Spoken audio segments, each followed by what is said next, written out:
Assalamualaikum warahmatullahi wabarakatuh. Perkenalkan, nama saya Muslimah, jurusan Kesehatan Gigi, Politeknik Kesehatan Kemenkes Makassar. Di video kali ini, saya akan melaksanakan penyuluhan anti korupsi yang mana tujuannya untuk menumbuhkan dan menguatkan peran mahasiswa dalam membudayakan nilai-nilai anti korupsi serta membangun integritas dalam kehidupan di kampus. Sebelum kita masuk ke materi, izinkan saya bertanya terlebih dahulu. Apakah kalian pernah melihat atau terkena dampak dari hal-hal seperti pembakaran hutan yang merusak lingkungan, kerusakan infrastruktur publik, rumitnya mengurus perizinan, ketimpangan ekonomi, mahalnya kebutuhan sehari-hari, pelayanan kesehatan yang kurang berkualitas? Nah, itu semua disebabkan salah satunya karena korupsi. Jadi untuk itu, apakah yang dimaksud dengan korupsi? Jadi korupsi ini adalah suatu perilaku penyalahgunaan wewenang dan kekuasaan yang dilakukan untuk mendapatkan keuntungan pribadi atau kelompok dengan melanggar hukum atau menyimpang dari norma dan moral yang terjadi atau dilakukan di lembaga pemerintahan ataupun swasta. Banyak juga yang mengira bahwa korupsi hanya sebatas pada tindakan pidana korupsi yang diatur dalam undang-undang saja.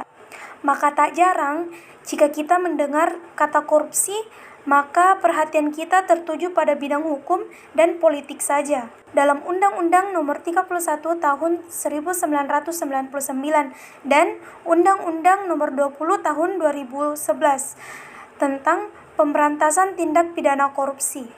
Kejahatan tindak pidana korupsi terbagi menjadi 7 kategori.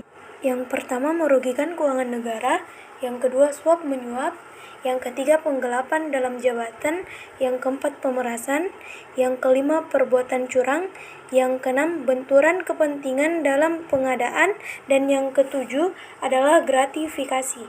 Korupsi dalam keseharian bersumber dari 2 faktor. Yang pertama faktor internal. Faktor internal ini diakibatkan adanya dorongan untuk memenuhi kebutuhan seperti munculnya sifat rakus, tamak, dan memiliki sesuatu yang lebih. Faktor eksternal ini adalah faktor yang diakibatkan karena tata tertib atau peraturan yang lemah. Contohnya, lingkungan pertemanan atau masyarakat yang cenderung sudah biasa dengan perilaku korup.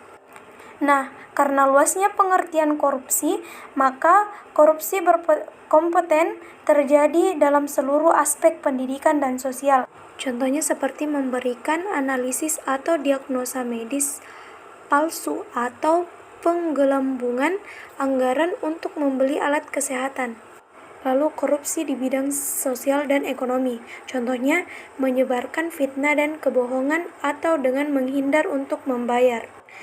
Korupsi di bidang pertanian, kecurangan dalam melakukan impor bahan pangan, pengadaan bibit atau pengoplosan pupuk yang dapat menurunkan kualitas.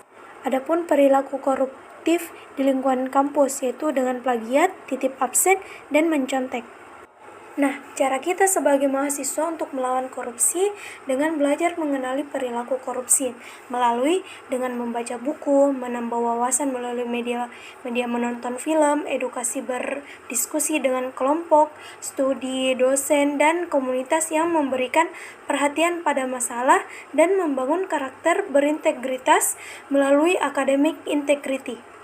Berikutnya adalah cara kita sebagai mahasiswa untuk membentuk integritas akademik dengan cara yang pertama, jangan menitip absen pada teman, jangan melakukan plagiat, jangan contek-menyontek, tidak memberikan sesuatu ke dosen untuk mendapatkan nilai yang baik, dan yang terakhir, tidak membuat dokumen palsu untuk membolos kuliah.